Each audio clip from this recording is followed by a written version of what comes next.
they don't think that anybody's in that range, but that's based on very limited knowledge, so they have no idea.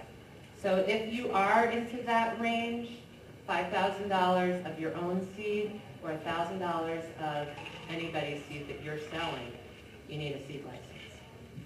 These two folks, John C. Kelly, this is a little hard to read, sorry, the darkness, and kind of Halloween-y. I think she must have done that on purpose. John C. and Larry are two seed folks. I put their cards on the back table. It doesn't say seed anywhere on their cards, so you have to remember John C. or Larry. You can grab their cards and they'll help you out, okay? Any questions that I may or may not be okay, this is what I like to talk about. And so pesticides are so huge. They're such a huge universe. I thought there's no way. I started doing this presentation and I didn't even know where to begin. So I'm beginning at the end, right? I'm done. So my first thing, I really need to say thank you to the community for coming forward. Chris Lindsay and Tom Gobert, Jim Gingrey have all been in our office talking with us, asking me questions, sending me lots of emails like, okay, I went on this forum and this is what they said, or I asked this question and this is what they said. And through that process, I've learned that for the most part, this community is very isolated. When we're looking at other states where they're growing, they're very isolated, and they don't have regulatory people to talk to.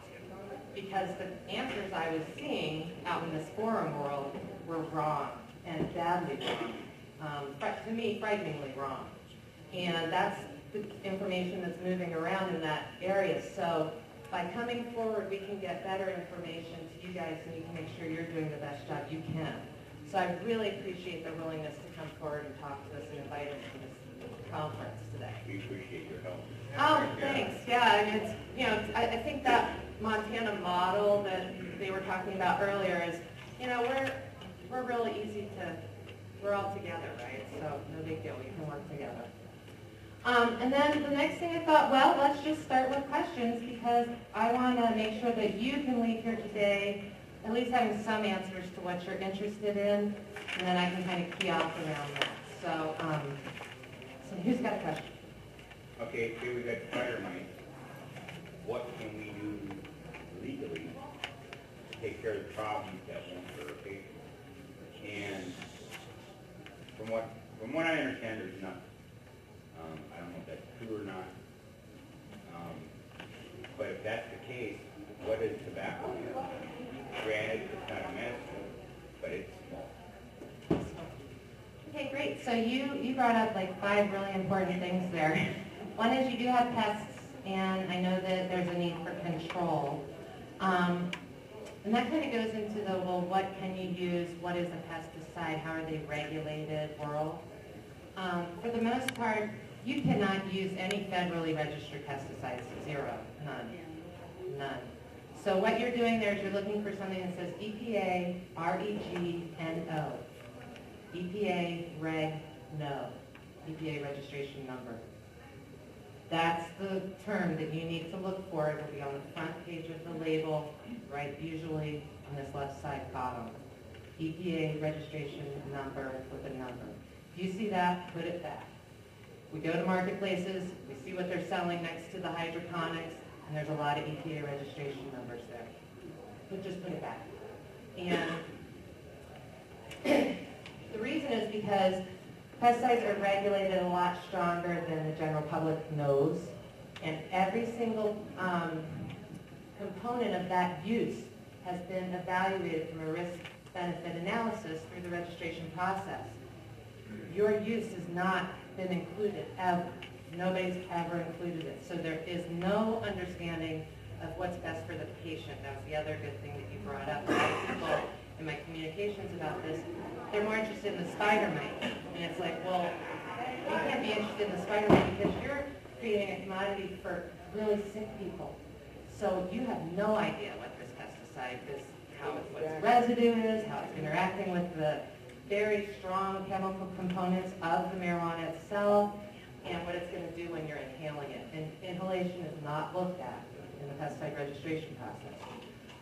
If if you're using a dust, they consider it, you know, or a vapor, you know, a pesticide that's got a lot of vapor to it, that's considered for the handler or the applicator, but inhalation is not considered, except for tobacco, as another great thing you brought up. And as a chemical company so candidly said to me last week, tobacco is smoked by healthy people. And I went, okay. They're close, but they're right. It is, you know, anybody can smoke tobacco. It's not targeted to really sick people.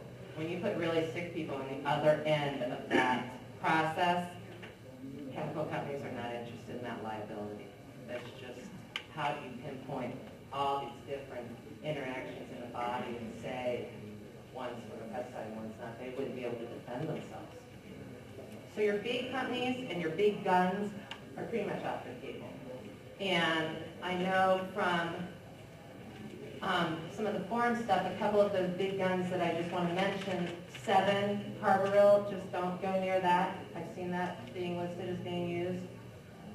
Foggers, people are using pyrethroid foggers inside. I want to just speak to that for a second. Pyrethroids are generally not that toxic to humans compared to their predecessors, but indoor use of those foggers is surrounded by misuse, and people have been dying around the country because they're not being used properly. So and that's not the end user, that's you, the applicator, or your worker who went in. So make sure you understand, and don't use those kinds of products. You're way far away from where you need to be if you're using those kinds of products. The other side of it are what you may be familiar with that do not say EPA registration number. And those are what we call 25B products. And in the 90s or 80s when EPA redid the pesticide law, they included a list of active ingredients. So on that list of active ingredients, there's like peppermint oil, citronella oil, geranium oil, things like that. And they made this list, and they said if you're using these active ingredients, we don't want to deal with them, right? These are minimal risk, reduced risk, minimal risk pesticides. The thing that I want to caution you about is that none of them have been looked at from this standpoint either. So me, I would never recommend that you use them. You can make that choice yourself, because legally you can. They are not intended for smoking by sick people. Nobody knows what that means. And it might seem benign, but the potential for residue to get in somebody's lungs just seems really disturbing to me. So I would just be really cautious. There's one other kind of category of products that I've seen that are used as pesticides, but they don't mention pests anywhere on their product, or they don't say that they control any pests, or they don't talk about pests at all. They might talk about leaf shine, something like that. They're avoiding the registration process. Like there's that neem oil product that is used that way. Neem oil has to go through the federal registration process. It costs millions of dollars to go through the federal registration process because you've got to define all this risk. So they're totally avoiding that. You have no idea what you're getting on the end there. Just want to say that out loud. Okay, what can you do, right?